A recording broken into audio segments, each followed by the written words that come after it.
The director of The Fast and Furious takes on Star Trek. Here we go.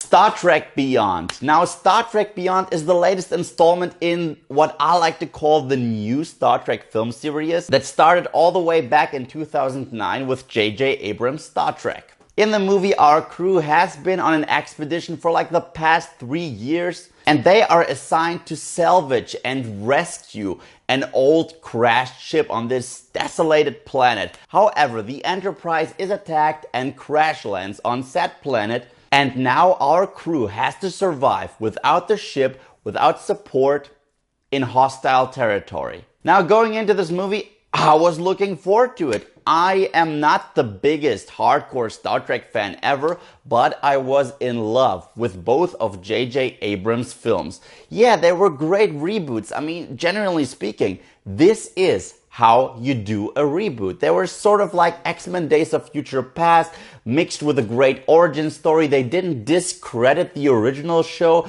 but they brought a great fresh new take to a beloved franchise, and the cast and characters were very well realized, perfectly cast and portrayed. It's like, yeah, of course, this movie is gonna be great. And sadly, it really isn't. This movie has a lot of problems. First and foremost, you can really tell that this one has a different director, and you can absolutely tell that it is, first and foremost, a Justin Lin film and not a J.J. Abrams flick anymore. And I noticed that very early on, the first 15 minutes, not too much was happening and the tone was just off. I was like, this is kind of boring. Where are they going with this? I was like, I do understand setup. I do understand character relationships, but I was like, this isn't going anywhere, is it? And then the big attack happens, and yeah, you have a lot of great action sequences, a lot of explosions, a lot of hand-to-hand combat sequences that, by the way, were handled pretty well. We got this new character, I forgot her name, but she was badass. And you can't help but being happy to see all your beloved characters again. I mean, everyone is back except for Alice Eve. Yeah, and if that picture pisses you off and you think that's misogynistic, well, I don't care. I think that's a great picture. But to make up for it, here's Naked Thor. But right out the gate, something was missing. And I was thinking about it, I was like, what am I missing? And it is actually the drama, the deep character moments.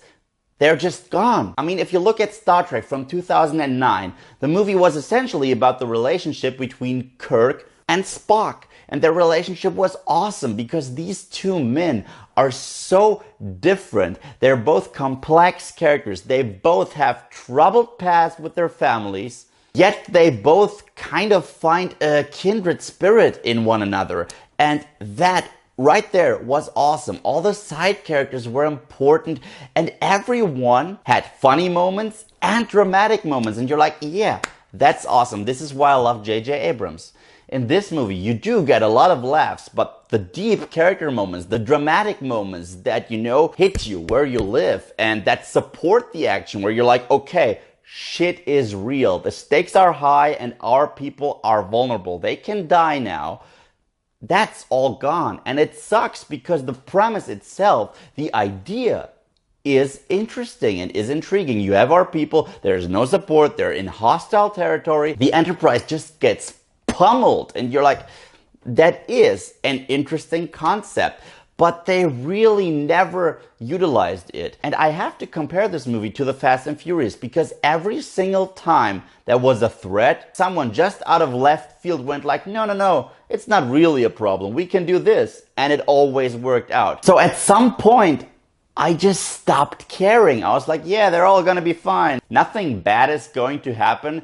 There are some very interesting hints at Kirk's character. Yeah, he's uneasy about his leadership position, about being in space and being bored by it and being uneasy about what he can achieve and his motivations. That's interesting, but they never really go through with it. The same goes for Spock and Uhura. Their relationship seems to crumble apart, but again, they don't utilize it. It's great to see Bones again. It's great to see different characters interacting with one another.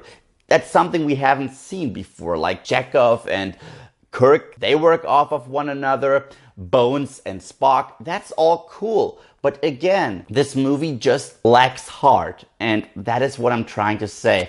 Also, the villain, what a waste. What a waste. You have the great Idris Elba, and the makeup on this dude looks phenomenal. But he is generic. He is a Marvel villain. And Star Trek, especially J.J. Abrams' Star Trek, is so much more than just your average Thor 2. On my way back home, I was like, yeah, that will probably get a bronze medal. But now that I'm thinking about it and reflecting about everything I just said, yeah, I actually have more negatives to address than positives. So Star Trek Beyond is a time stealer. It really breaks my heart to tell you guys that I was really disappointed by this film. I was hoping for it to be awesome, but it just wasn't. It was a run-of-the-mill popcorn flick. That's all you get. And if that's what you expect, yeah, you will find some enjoyment in it.